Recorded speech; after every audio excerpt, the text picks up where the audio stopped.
Lucas, great to see you, man. Welcome to Popternative. Hey Peter, nice to meet you. Nice to see you too. Absolutely. I'm really excited to chat with you about Nine Perfect Strangers on Hulu. I feel like yourself and everyone that was cast in this for season two was in a very unique casting situation because there's familiar territory but unfamiliar territory at the same time, right? Like people know about the first season and Nicole Kidman's character, right? But now it's like new characters, new storyline. Did you think about that? That it was like a unique situation because you knew what was Honestly, going on, but at the same time you had no idea what was going on? I think the fact is that nowadays, very often when you receive scripts, you have no idea what's going on, right? Like Yeah. a lot of people send out three scripts, two, three, four, so you don't really know where the journey is going. Part of that's really exciting, part of that's really confusing because you're building a character into a blank space, right? So I think one of the things that's really cool about that is that you can create a lot of just whatever you find is interesting, and whatever you find is interesting, if people listen enough, then they will pick up on that, right? Yeah. And the scripts might go in that direction. We were lucky that I think, we had that kind of chemistry and harmony among people and also among or in ourselves of what we want to tell, that stuff was picked up. Yeah. And directors and showrunners and producers listened and we listened, and so we could create something that, went into a collaboration. That was really cool. Absolutely. And it's interesting too, right? Because there's so many ways we're watching content these days. They drop all the episodes, you binge, and there's kind of that week to week drop. And especially with a show like this, it's always good because there's all those dinner table conversations of like, who's doing this, what's going on, who's the, red herring and everything. Yeah, What yeah, do yeah. you think about being on a show that is that kind of like, keeps everyone kind of guessing and everything, and like it's a show that basically has that traditional format of like that week to week conversations about what's going to happen in the next episode? I mean, let me say it this way. If people are guessing, then that's all. Yeah. That's the perfect thing. And if people connect to one or the other characters and feel like, oh, like they are really the storyteller, then Yeah. that's perfect. Yeah. And I think that's the beauty about anthology, that I mean, we have a bigger arc, right? Which you're gonna get to know more and more over the eighth episode as well. Yeah. But in the end, it's about who we connect to and what makes sense to us, who we Yep. feel that, who we feel kind of human with. And yeah, and sometimes maybe it's exactly the opposite as well. Through a conversation, as you say, you might have a conversation throughout a week and you're discussing with somebody and somebody likes something else about the series, which you didn't look at all. Yeah. And so you begin to create understanding. And I think a show like that has that opportunity and possibility with all the different characters. Absolutely. It's interesting too because you've probably kind of worked on some things and your colleagues as well where you're cast for this big movie that has this massive cast, but you're there for like 4 or 5 days and maybe you just work with a couple of people and you leave, right? So you're Yeah, working on yeah, a movie that's like an ensemble cast, but you don't get that ensemble cast experience, right? With yeah, this, that's you do. You get to work with a lot of people. So, like, you're yeah. really working in an ensemble cast. So, I just wanted to know a little bit more about that. Like, what is that like working with everyone? I feel like you really want that experience. You're like, you are working in an ensemble cast, bro. Yeah, I Well, hope no, for you. because someone will be like, what was it like working with Nicole Kidman? And you might be like, Of I didn't course. have a chance to work with her. You know what I mean? Of Because you're a course, of couple of course. days, right? 100%. No, no, no, 100%. I think it's just really beautiful how you're loving that. I look, we've been together for more than 6 months. A Yeah. lot of us met again during additional photography, and I think there's the bonding of the people, and then there's the bonding of the characters. Yep. When it comes to Martin, like I'm so happy. I swear to you, like yesterday I had dinner. Complete coincidence. Like we passed a window. I'm in New York, yeah. So we Yeah. passed this window of a restaurant, and these people wave us in, and they're people who we ran into on the street before, had a conversation with, completely whatever. They invite us in, we sit down next to them, we have a conversation for 30 minutes, and after 30 minutes, this guy says, "I'm watching the series right now, Nine Perfect Strangers," and he didn't recognize me. He just did not recognize me. And I thought that was one of the most beautiful things, because and that, like, just to tie that in, Yep. there's the experience of us, the people, and then there's the experience of the characters. When it comes to my experience of it all, in the beginning, it was the experience of the people. Yep. And as soon as I understood that they're all people, nobody wants any harm. Nobody No. wants to hurt you in any way. Everybody's there to create a project. There are going to be difficulties and there are going to be beautiful moments. And as soon as like I got that feeling of like, you know what? I'm allowed to be here. We're all just human beings. We're all just trying to do our whatever we like about the job. I let go. And Yep. then it became for me not the experience of the people as much Yep. or the actors, but the experience of the characters. Mhm. And like that was its own world, and I'm so happy. As much as I gotta say, I won't do it that same way anymore. For sure. A little bit messed up to be in this person's mind for such a long time, let me Oh, tell you. this character, But let me tell you something. I didn't say it, you did. but to be in that place with that ensemble where you knew that you were safe was a really nice feeling. You're in an interesting kind of career too, where it's like if there is someone that does recognize you, right? And then they look at you and they're like, wow, like your character is very messed up in that show. I mean, Yeah, yeah, yeah. you have to say thank you because that's like the point, right? Like if you Yeah, think about yeah, yeah, totally, totally. In a certain way it is, but I mean, now it's like it's some time, like it's 2 years ago that I started preparation for that yes. character, and so like I'm me now, and I'm like in a certain way me again of like what the person Lucas who stopped being Martin, Yep. Lucas who went into Martin, but Yep. I'm also just me now, Yep. right? And looking back at it or watching it, I'm like, like I think a lot of people have that experience, right? Whatever you do, you write an article, you make a novel, you do an interview, you Yep. act. You're like, damn, I could have done that differently. I could have brought, I don't know, a little bit more love into that. No matter how dark or no matter how much I wanted to go in that direction, I could have done this, I could have done that, right? So like, I shouldn't talk about, this like him and like how people experience him Yeah. because I'm happy if people connect, and that's really. Absolutely. This is a perfect segue to my next question. It's almost like you knew I was going to ask this, and I'm like, I'm like, don't ask it, don't. well, no, it's like Go interesting. for it. No, because it's like I know from an acting perspective, you touched on the preparation, and Yeah, you touched on the audience and the reactions, and in the beginning of the interview, the people guessing and everything. So, given that yeah. we said all this, Lucas, are you ever conscious of the audience member watching Nine Perfect Strangers while you're making it? Or is that Well, something that kind yeah, of yeah, happens a yeah. little bit after you wrap, so to speak? Because I know from an acting perspective, you try not to because you're in the zone and that you just want to think about the character. But like sometimes it might be hard. No, I also think it's one of the most important things, to be honest. Not like in the moment when you're playing, but even in between the takes, you can ask yourself the question, is what I'm doing interesting for the story? Yeah. It's not only like, is it important for the character, or like, am I making myself important for the story? It's like, is it going to be interesting for the audience watching this, right? Yes.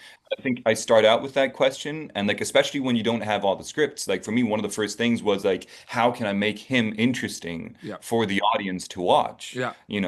And then I went down the different roads of like, I asked myself, okay, so I mean, in the first understanding that we get, he's an assistant, right? Okay, so how can I make an assistant interesting apart from being somebody who's just like trying to put the other person in a box? Yeah. What can I bring into his persona that's going to be like, oh, he's kind of there's something behind him, right? Yep. And I didn't know where it went, Yeah. right? Like I Absolutely. did not know the when that zoom happens, and I think episode, what was it, 5 or 6, Yep.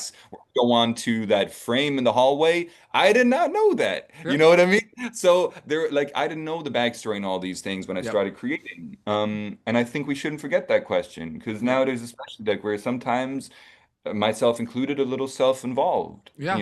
The root of and that question was also like the fact that like because I'm also a filmmaker as well, and um, like not like acting, but like there's always gonna be that like take, and you're just kind of like, wow, like when you have lunch basically before going back, you're like, whoa, like people are gonna freak out about this, right? Like if this right, is right, the right, right, edited, right, so that was more the root of the question, right? You know what I right, mean? right. Where it's like maybe not like wow, you're like doing the scene, but it's like while you're in the production, right? So that's Yeah, yeah, why like yeah, I yeah. I, I say like while you're making it is more like the overall experience but you're in it, right? But a lot of people like want to separate that and just focus on the craft and the actor, I think the I hear acting. you, but I think that's a certain kind of fear society as well. Yes. It's in our brains, that idea of like, oh shit, like if I now fall out of what I'm doing, then maybe I Mhm. won't be able to do it as well anymore. But that means we're not here, But right? we are making this for one person. Who are we making this for? Well, I mean, we're making it For for the love. audience.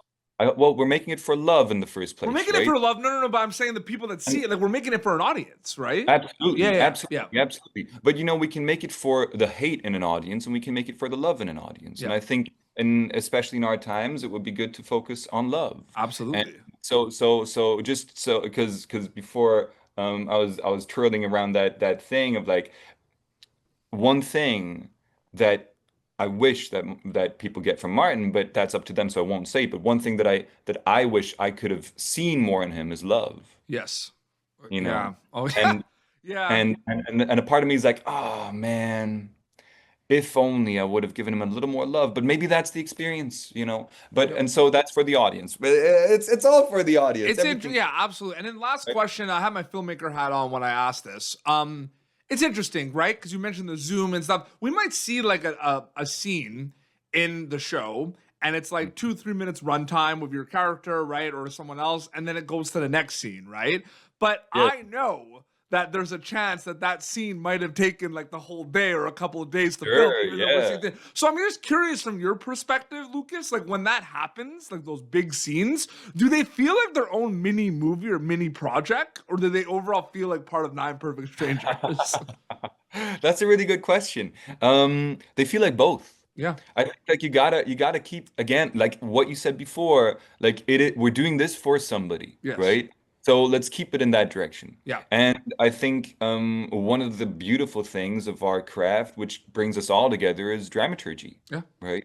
And it's Absolutely. trying to figure out like what's the point? And I think especially in scenes that take a couple of days, sometimes we can the word that we used before, we can get a little self-involved, you Yeah. know? And we can like be like, ah, like I gotta just be in it fully. But maybe being in it fully isn't even what you need. Maybe Yeah. what you need is to focus on who's this about? Yeah. And which part of that scene would benefit which storyline so that we can, bring Oh, that to make it interesting about the question of being thrown around throughout the story. that's so interesting. I didn't even think about that. That yeah, it's oh my god. We got really like deep about the craft on this. I love it, man. This is so awesome. And congrats to you, man, and everything. And like you're an incredible storyteller, man. Seriously. And Nine Perfect Strangers, episodes rolling out. We're getting to the end of it soon on Hulu, so they can check that out, which is really, really cool. Lucas, so great chatting with you, man. Thank you so much for your Lovely time. to chat with you too, man. Thank you for your questions. I really appreciate it. Of course. And your Instagram account is just your name. People want to keep up to date with everything, right? Yeah, Instagram, you can maybe, I'm happy that you say that because I'm still understanding Instagram, to be Oh honest, yeah, It's absolutely. one of my fear places where I'm overcoming. Yep. I'm overcoming myself. But what I also want to say, don't forget there are journalists out there, right? Yep. Like you. And journalists need to be supported. So if you can read journals, read newspapers, read Absolutely. interviews there. I might even give like here a little more interesting things than when I try to be like on Instagram. Damn, how am I gonna say something? Yeah, a lot of Yeah, content, a lot of videos. I started this because I get it. I get the craft, and I love like we all love what we do. You brought it up. We do it for love and everything. But I love really asking the questions about like we see a really cool scene. I want to know. I know there's like 10, 15 cool little stories or moments that yeah, led to that scene. And I yeah, find that interesting, if that makes sense. You know what I mean? absolutely. And Yeah. also, let's not forget with what you just said, the crew, Yeah. The crew. right? Oh, The crew made that the happen. crew, man, absolutely. The unsung heroes right now too are also like the cinematographers, man. Like the like dude, they're making these look so good. Absolutely. The cinematographers, the set Yeah. design, Oh, sound, everybody. dude, Post-production, the gaffers, the people who drive us there, who give us good conversations in the morning and in the evening, like all I'm of gonna it tell love you together. something awesome. Honestly, and this it's funny because a lot of people this is not part of the making because this is the post production thing, but it's become so important. I think there's been that back and forth of like the movies, right? The importance of going to see a movie in the movie theater. Mm-mm, For me, man, it's the sound of these movies, man. Right? Like the mm-mm, sound in the movie theater, like is that there's nothing mm-mm. better than that, right? Yeah, I hear you. I completely agree. You know what it is for me with the movie theaters? It is sitting there with people I don't know, and we're Community. all experiencing something together. Yep. Yeah, community with the community of the unknown, But right? We're sitting yeah, there, we don't know each other, and we watch the same thing. No matter how different we might be in real life, yeah. we're sitting there together, and afterwards we can look at each other in the eyes and be like, "Oh shit, we're all just people." Yes, and I agree with that. But also, like, getting back to super quick about the sound is like horror movies are like amazing right Yeah, now. They're just making like there's a lot of different ways to scare people. There's a lot of reasons yeah, why they're popular. But like for me, like the sound of these in these movies, man, yeah, like the yeah, yeah, sound design, yeah, insane. And like you definitely. really feel it when you go see it in the movies. So Yeah. 100%. Yeah, absolutely. Well, this has been Popternative, youtube.com/Popturn for previous episodes. You can, of course, catch Lucas in season 2 of 9 Perfect Strangers on Hulu. Until next time, this is Lucas and Peter Beats signing off. To crew, to journalism. Absolutely. Thank you for tuning in to Popternative. Make sure to check out our past episodes of Popternative on YouTube. This has been an Autograph Communications production.